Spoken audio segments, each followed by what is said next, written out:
This story is from the Small Miracles book. There was a man named David, and he grew up in Los Angeles, in California. And he grew up in a religious family with his father. But as he started to get older, he didn't want to have anything to do with the religion. He didn't want to keep Shabbos. He didn't want to keep kosher.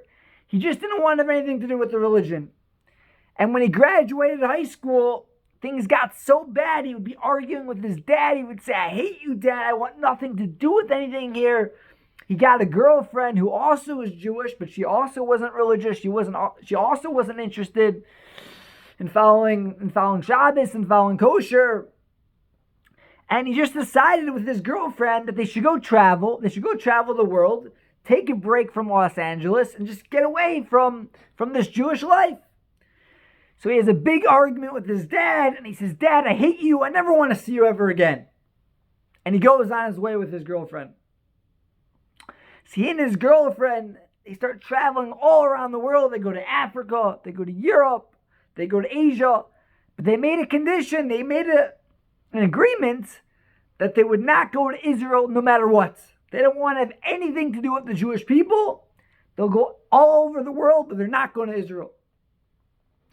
So at this point, they've been gone for a couple years. They've had like an incredible long trip. And they're in India. And all of a sudden, David hears somebody calling his name. And he's thinking to himself, who here knows my name? Like, who's calling my name? He's looking around. Who's saying David? So he sees a guy that's approaching them. And the guy says, "Do you recognize me?" And David says, "No, am I supposed to recognize you? Who are you?" And the man says, "When you were younger, you went to synagogue, and I was a man at the synagogue. Do you remember?" David kind of remembers, kind of doesn't, but it's kind of coming back to him. And this man proceeds to say, he says, "David, I'm really sorry for your loss." And David looks at him like he's crazy. Like, "What loss? What are you talking about? What do you mean?" And the man's looking at him like, "What do you mean? You don't know?" David's like, "What don't I know?" The man said, "Your father, he passed away. He was nifter." And David, he just can't believe it. The last thing that he had said to his father was that he hated him. He argued with his father, and now he hadn't talked to his father in a couple of years, and now his father's gone. And he's speechless. He's crying. He doesn't know what to say. So the man goes on his way, and now David's just with his girlfriend. And he says to his girlfriend, "I know that we said that we're not going to go to Israel. I know that we made the agreement. My dad loved Israel. He loved the Jewish people. We're Jewish. And I feel like, we're already in Asia anyways. I feel like we should go just for 3 days. Please, I think it's something that my father would want us to do. Let's go to Israel for 3 days." She's looking at him. "We made this deal. We're not going to Israel, we said. We said we're not doing it no matter what." And he looks at him and he's very emotional. And he says, "Please, I feel the need that I have to go. 3 days, please, and then we'll leave. She says, "Fine, you know what? I love you. I'll go for 3 days, but then we're leaving." Fine. So they get a ticket to Israel, and they go to Israel. And on the third day, they go to the Kotel, they go to the Western Wall. And David's by the wall, and there's a tradition to put notes into the wall. We write prayers, we write blessings, we write our thoughts, and we put them in the Western Wall. So David, he's writing one, and he's putting it into the wall. And as he's putting his note into the wall, someone else's note that was already in the wall falls out. And David picks it up, and he's about to put it back into the wall, but then he starts to get really curious. Like, here's someone else's note. Like, what does it say? Like, I want to read this person's note. And he's thinking, should I read it? Should I not read it? He decides, okay, I'm going to read it.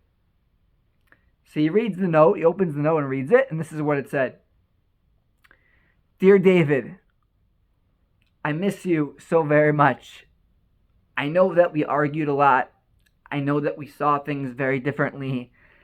But that never made me love you any less. You were the best thing that ever happened to me. Recently, I got very sick, And I don't know how much time I have left in this world. I don't know what's going to happen to me. I don't even know where you are. But I just want you to know that I forgive you for everything. And I love you with all my heart, Dad. And David sees that not only is it his dad's handwriting, but it's his dad's name and last name. And this is his dad's note that his dad had put into the Western Wall sometime in the last couple of years. And he can't believe what's happening to him. He's shaking up. He's trembling. He's shaking. This is insane. This is crazy. And he's crying and he's crying. And he runs to his girlfriend and he tells her what happened. And he says, I don't know what to do. This is insane. And she said, yes, I admit it's unusual. He says, but no, this is a miracle. She says, I don't know, but we have to leave. And he said, I know that we said we weren't going to come to Israel. Then we said we're only going to stay 3 days. But I feel like this is a sign from God that I need to stay. And she said, I'm not staying. And she looks at him and she says, you know I love you, David, but I'm giving you a choice. It's either you stay in Israel or you can have me, but I'm not staying. And David really loves this girl. He's been with this girl for a while. They've traveled the world together. He really loves her. But he knows in his heart, he knows in his neshama, in his soul, that this doesn't happen every day. This is a crazy miracle. And he knows that he's meant to stay in Israel. So he says, I'm sorry, but I need to stay. So she goes on her way, and he stays. And over the next couple of years, he gets back involved with Judaism, and he's learning again, keeping Shabbos again, and keeping kosher again. And he gets very close to a rabbi. And he's completely changed his life. And finally, one day, the rabbi calls him over and says, David, you're getting older.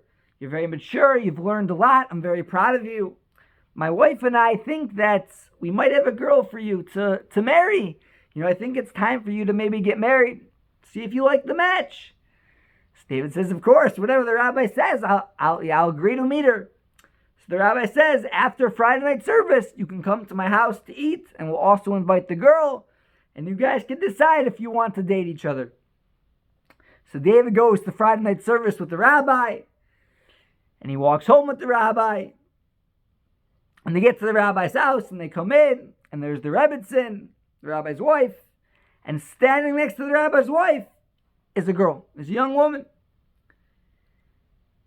And David looks at her, and his mouth goes like this. He can't believe it. It's the girl that he used to date, and she's looking at him, and she's also going, it's unbelievable, because it turns out that she was about to leave Israel, right? She wanted nothing to do with it. And as she was trying to leave Israel, someone inspired her also to stay, but she never told him all those years that she was also there, also learning, also coming back to Judaism. And in the end, they started dating again, and then they got married. It's an unbelievable story. We had this unbelievable miracle that God can do anything. God made it that David would see this note that his father had written. God made it that the two of them, they were meant to be together. This David and this girl, his girlfriend. God sometimes works in mysterious ways. Sometimes we don't understand why things happen the way they happen. Sometimes we have to fall in life and we have to try to discover ourselves in order to figure out who we really are.